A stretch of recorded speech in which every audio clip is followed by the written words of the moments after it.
Nobel good evening Nobel.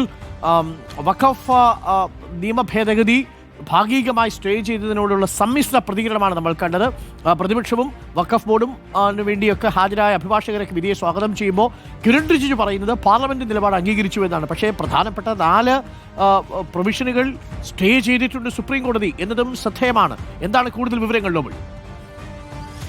Arun, വഖഫ് ഭേദഗതി നിയമത്തിൽ ഉണ്ടായിരിക്കുന്ന കോടതിയുടെ ഇടക്കാല ഉത്തരവ് അത് കേന്ദ്ര സർക്കാരിനൊരു തിരിച്ചടിയല്ല എന്ന് പറയുമ്പോഴും ഭരണപക്ഷവും പ്രതിപക്ഷവും ഒരുപോലെ ഇതിനെ സ്വാഗതം ചെയ്ത കാഴ്ചയാണ് ഇന്നിപ്പോൾ കാണാൻ കഴിയുന്നത്. കേന്ദ്ര സർക്കാരിന്റെ ഭാഗത്തു നിന്നാണെങ്കിൽ കേന്ദ്ര ന്യൂനപക്ഷകാര്യ മന്ത്രി കിരൺ റിജിജു തന്നെ ഈ വിധിയെ സ്വാഗതം ചെയ്തുകൊണ്ട് രംഗത്ത് വന്നു. അദ്ദേഹം വ്യക്തമാക്കുന്നത് കോടതിക്ക് എല്ലാ കാര്യങ്ങളും അറിയാം, ഈ നിയമ ഭേദഗതിയുടെ ഉദ്ദേശ ലക്ഷ്യങ്ങൾ അതോടൊപ്പം തന്നെ മറ്റ് കാര്യങ്ങളെല്ലാം കൃത്യമായി തന്നെ കേന്ദ്ര സർക്കാർ കോടതിയെ അറിയിച്ചതാണ്. അതുകൊണ്ട് തന്നെ ജനാധിപത്യത്തിന് ശക്തി പകരുന്ന ഒരു വിധിയാണ് ഇന്നിപ്പോൾ ഉണ്ടായിരിക്കുന്നത്, ഉത്തരവാണ് ഇന്നിപ്പോൾ ഉണ്ടായിരിക്കുന്നത് എന്നാണ് ഇതിൽ കിരൺ റിജിജു വ്യക്തമാക്കുന്നത്. അത് മാത്രമല്ല പാർലമെന്റിന്റെ തീരുമാനമുള്ള അംഗീകാരം കൂടിയാണ് ഈ വിധി എന്ന് കൂടി അദ്ദേഹം പറയുകയും ചെയ്തു. അതേസമയം പ്രതിപക്ഷമാകട്ടെ കോൺഗ്രസ് അടക്കമുള്ള പാർട്ടികൾ രൂക്ഷമായ ഭാഷയിൽ തന്നെ ഇത്തരത്തിൽ കേന്ദ്ര സർക്കാരിന്റെ തിരിച്ചടിയാണ് ഈ വിധി എന്നാണ് അവർ വ്യക്തമാകുന്നത്. പ്രത്യേകിച്ച് ഭരണഘടനാ മൂല്യങ്ങൾ അടക്കം സംരക്ഷിക്കുന്നതിനും ഒപ്പം ന്യൂനപക്ഷങ്ങളുടെ അവകാശങ്ങൾ സംരക്ഷിക്കുന്നതിനുമൊക്കെ ഇത് കാരണമായിട്ടുണ്ട്. നേരത്തെ പാർലമെന്റിൽ പ്രതിപക്ഷം ഉന്നയിച്ച പല കാര്യങ്ങളും ഇതിൽ അത്തരത്തിൽ കോടതിയുടെ തീരുമാനമായി വന്നിട്ടുണ്ട് എന്ന് ജയറാം രമേശ് അടക്കമുള്ള പവൻ കേര അടക്കമുള്ള നേതാക്കൾ വ്യക്തമാക്കുന്നു. മുസ്ലിം ലീഗിന് വേണ്ടി കോടതി ഹാജരായ ഹാരിസ് ബിയാൻ അടക്കമുള്ളവരും ഇന്നിപ്പോൾ അതിൽ വലിയ പ്രതീക്ഷയാണ് പങ്കുവയ്ക്കുകയും ചെയ്തത്. സമസ്ത അടക്കമുള്ള